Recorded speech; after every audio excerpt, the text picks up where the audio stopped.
তো আজকে বিকেল হতে চলে আসলাম একটু ঘোরাঘুরি করতে। তো আমি মেয়ে আর বর বেরিয়ে পড়লাম একটু ঘোরাঘুরি করতে। আর আমার মেয়েকে দেখো, বাইকে উঠলেই ঘুমিয়ে পড়ে, ও জানি না ছোট্টর থেকে বাইকে উঠলেই মনে হয় ওর ঘুম পেয়ে যায়। এই যে দেখো ও এখানে ঘুমিয়ে গেছে আর আমরা এখানে একটু ঘুরে নিচ্ছি। ঘুরে বলতে একটু খেতে আসলাম ফাস্টফুড।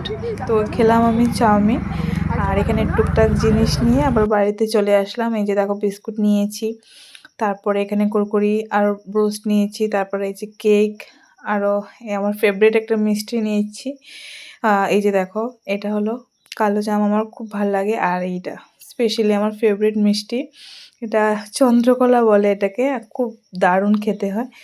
তো এই যে সব কিছু কিনে নিয়ে বাড়িতে চলে আসলাম। তেমন কিছু কেনা হয়নি, চকলেট কিনেছি আর মিষ্টি কিনে বাড়ি চলে আসলাম। তো টাটা আজকের জন্য।